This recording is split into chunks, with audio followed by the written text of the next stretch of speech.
জামাতে ইসলাম সহ ৮টি ইসলামিক রাজনৈতিক দলের ৫টি দাবি যদি অন্তর্বর্তীকালীন সরকার না মেনে নেয়, তবে আগামী জাতীয় সংসদ নির্বাচন ফেব্রুয়ারি মাসে হওয়ার কথা ছিল, সেটি আর হচ্ছে না। পরিস্থিতি কিন্তু ঘোলাটে হয়ে আসছে। কেননা অন্তর্বর্তীকালীন সরকার তারা বলেছে ফেব্রুয়ারিতে জাতীয় সংসদ নির্বাচন হবেই, কেউ ঠেকাতে পারবে না, কোনো শক্তি ঠেকাতে পারবে না। কিন্তু পরিস্থিতির মোড় কিন্তু ভাই ঘোরা শুরু করে দিয়েছে। কেননা জামাতে ইসলাম তারা মোট ৮টি ইসলামিক রাজনৈতিক দলের সঙ্গে আজকে বৈঠক করেছে। বৈঠকে অনেক আলোচনাই হয়েছে। সেই সকল আলোচনার মধ্যে তারা মোট 5টি দাবি আদায়ের লক্ষ্যে যমুনার উদ্দেশ্যে রওনা দেবে এবং ডক্টর মোহাম্মদ ইউনূসের কাছে একটি স্মারকলিপি পেশ করবে। সেই স্মারকলিপিতে কি কি রয়েছে মাথা নষ্ট হয়ে যাবে। এই সকল স্মারকলিপি কি অন্তর্বর্তীকালীন সরকার মেনে নেবে? আর যদি মেনে না নেয়, পরিস্থিতি কিন্তু ঘোলাটো হয়ে আসবে।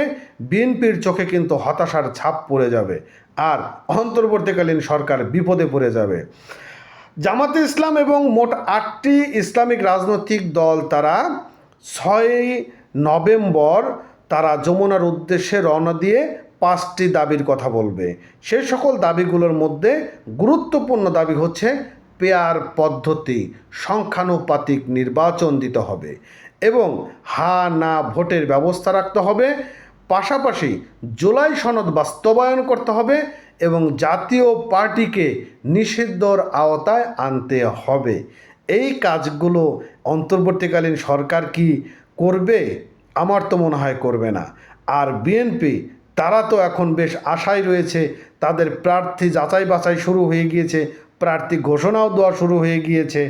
এই মুহূর্তে জামাতে ইসলাম এমন একটি ব্যাগরা দিয়ে বসছে, যে ব্যাগরায় কিন্তু ভাই বিএনপি এবং অন্তর্বর্তীকালীন সরকার বেশ চরম বিপদের মধ্যে পড়ে যাচ্ছে। কেননা জামাতে ইসলামের সঙ্গে ভিন্ন যে ইসলামিক রাজনৈতিক দলগুলো ছিল, তাদের মতের অমিল বেশ 2 দিন আগে থাকলেও আজকে থেকে কিন্তু তারা তাদের মতের মিল তৈরি করে ফেলেছে। কারণ জামাতে ইসলাম বুঝতে পেরেছে, যদি ইসলামিক রাজনৈতিক দলগুলোর সঙ্গে তারা একত্রিত না হতে পারে, তবে আগামীতে ইসলামিক দল ক্ষমতায় না আসার সম্ভাবনা রয়েছে এবং আসবেও না। ঠিক এই মুহূর্তে তারা একত্রে বসেছে এবং তাদের ভিতরের ইন্টারনাল যে সকল আলোচনা, সে সকল আলোচনা তো আর বাইরে ফোকাস করেনি, ফোকাস করেছে সামনের নির্বাচনকে কেন্দ্র করে। অন্তর্বর্তীকালীন সরকার তারা কি বলেছে? ফেব্রুয়ারিতে তারা নির্বাচন দেবে। এই নির্বাচনকে কেউ ভঙ্গন করতে পারবে না, কোনো শক্তি নির্বাচনকে প্রতিহত করতে পারবে না।